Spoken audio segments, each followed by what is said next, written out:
Ketua Majelis Syariah Partai Persatuan Pembangunan, Kiai Haji Maimun Zubair atau Mbah Mun kecewa karena terjeratnya Romahur Muzi dalam kasus korupsi. P3 kubu Jan Farid memutuskan untuk mendukung kandidat petahana Ahok Jarot. Partai Persatuan Pembangunan kubu Romahur Muzi mendeklarasikan dukungannya kepada pasangan calon gubernur dan wakil gubernur DKI Jakarta Basuki Cahayapurnama dan Jarod Saiful Hidayat. Dengan demikian dua kubu P3 kini sama-sama mendukung pasangan calon nomor urut 2. Pemirsa, sebanyak 10 dari 18 partai nasional yang ikut pemilihan umum legislatif 2024 gagal menempatkan wakil di Dewan Perwakilan Rakyat karena tidak memenuhi ambang batas parlemen. Ya, salah satu partai terbesar dan tertua dalam sejarah Indonesia yakni Partai Persatuan Pembangunan atau P3. Partai lain yang tidak masuk ke Senayan adalah Partai Solidaritas Indonesia atau PSI.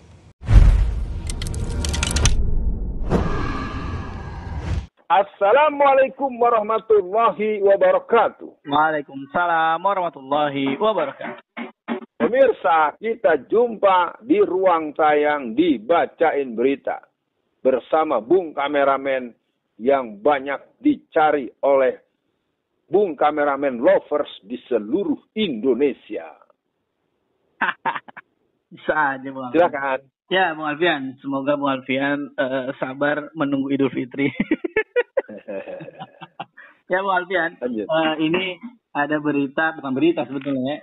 Kita kan mengetahui ada beberapa partai yang lolos dan ada partai yang tidak lolos versi KPU nih, Bung Alfian. Lagi-lagi versi KPU. Nah, saya mengingat bahwa Bung Alfian kan dulu sempat lama di P3 nih, Bung Alfian. Nah, tapi yang memilukan untuk kali ini adalah P3 itu suaranya hanya 5,8 juta, sedangkan PSI suaranya 4,2 juta. Masa suara P3 yang ideologis mepet sama PSI? Nah, tentu kalau saya pribadi sebagai netizen, tahulah ini dirusak ya karena ketua partainya sendiri, kira-kira begitu. Nah, tapi untuk autokritik Bung Alfian atau respon Bung Alfian, walaupun Bung Alfian sekarang dimasyumi, tentu di bagian hati kecil Bung Alfian sedikit sedih lah melihat P3 tidak lolos, Bung Alfian. Ini kan bahasanya memalukan sejarah, Bung Alfian. Gimana respon awalnya, Bung Alfian? Bukan sedikit sedih, berlinang air mata darah. Bagaimanapun P3 itu adalah tempat saya belajar politik. Saya dididik oleh Mas Musti Tamrin. Saya ikut berbagai situasi. Saya tahu kemenangan pemilu tahun 77 di Jakarta. Pokoknya P3 itu sebetulnya partai yang keren. Partai yang menyatukan potensi umat Islam. Tapi saya memang tidak lagi di P3 dan saya sering mengisi acara-acara P3 di berbagai daerah. Sekali lagi buat Bung Kameramen, jangan dibilang sedih saya besar banget. Tapi apa mau dikata, salah lo sendiri. Ngapain?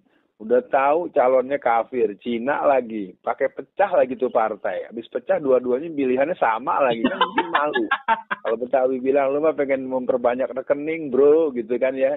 Nah oke, kembali kepada tadi. Kalau kita mau lihat gejala mundurnya P3 ini kan ada sejak awal reformasi. Di awal reformasi itu ada mulai ketidakadilan komposisi.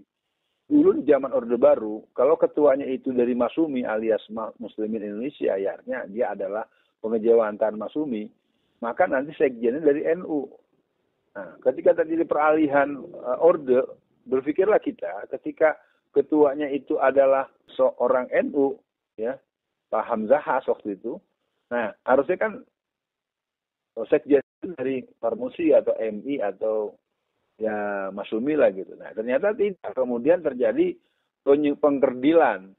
Seolah-olah P3 itu sama dengan partai NU. Dan itu mungkin saya ingin katakan kalau Bung Kameramen bilang kritik, ini suatu kritik terbuka yang saya sampaikan pada Romi. Waktu pembekalan caleg P3 di sebuah hotel yang ada di Ancol.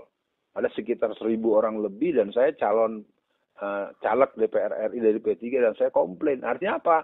Dan saat itulah terjadi bahwa P3 ini tidak mampu menjaga keutuhan konfigurasi potensi yang memang P3 itu kan partai pemaksaan persatuan gitu, Bung Kameramen. Kalau mau bicara NU ya Pak, partainya ya partai PKB, partai PNU, partai PKU. Nah, ternyata kan ini tetap, apalagi PKB sekarang udah jauh banget di atas P3. Berarti NU sudah bukan P3 lagi. P3 bukan NU tuh. P3 entah punya siapa. Kembali kepada pertanyaan tadi bahwa kemunduran ini karena memang kepemimpinannya semakin gazebo, nggak jelas. Orang nggak tahu dari mana asal usulnya, langsung jadi sekjen. Orang nggak ketahuan kapan dia ber-P3, langsung ketua umum. Ini kalau mau silakan siapa orangnya, periksa aja lah. Saya sebagai orang yang hampir total 35 tahun sebagai aktivis P3, ya saya tidak ada dendam, tidak dalam kondisi marah, bukan karena ngambek, karena memang sudah tidak layak lagi dijadikan tempat bertumbuh mengaspirasi kepentingan umat Islam secara nasional, karena pimpinan-pimpinannya ya kalau menurut saya ya udah, berarti kalau P3-nya udah nggak lolos, udah nanti besok antara mau bangun lagi, kalau nggak bergabung aja baik dengan PKS, dengan Partai Umat, dengan yang, karena itu udah selesai, menurut saya P3 udah selesai. Jadi buat teman-teman, mari kita kembali ke habitat masing-masing. Yang NU silakan ke PKB, yang Masumi bisa kembali ke Masumi atau ke partai lain yang cocok, yang jelas partai yang Islam atau berhaluan Islam. Jadi P3 akan saya bahasakan sebagai orang yang dibesarkan di Betawi. Kasihan deh lo, ya, tapi yang jelas ya sedih juga gitu. Gitu, Bung. Iya benar sih, karena bagaimanapun Bung Alfian kan dulu di bagian yang ideologis yang Bung Alfian. Ya, saya kader dan pengkader P3 masalahnya. Iya, bisa menang di Jakarta, masa di Indonesia sekarang kalah, bahkan suaranya deket sama PSI, itu kan benar-benar bikin malu. Nah, Bung Alfian, tentu yang sering Bung Alfian sampaikan, P3 itu lebih sering salah dan kalahnya itu karena salah pilih nahkoda, Bung Alfian. Nah, apa mungkin bisa Bung Alfian P3 itu dibuat seperti Golkar lah, sistem ketuanya begitu Bung Alfian, nggak bisa seenaknya diacak-acak gitu. Nah, mungkin untuk akhir sesi kali ini, apakah perusakan P3 ini wujud atau bukti Jokowi berhasil Bung Alfian merusak partai-partai Islam, termasuk P3, PBB lah kira-kira gitu. Nah, juga apa pesan Bung Alfian untuk kader-kader di bawah nih Bung Alfian? Kan tadi Bung Alfian sempat kesebut, udahlah pindah partai aja, P3 udah nggak bisa. Jadi mungkin apalah pesan Bung Alfian untuk kader-kader P3? Saya akan menjawab dengan bertanya dulu, ya. Mudah-mudahan Bung Kameramen nggak kaget.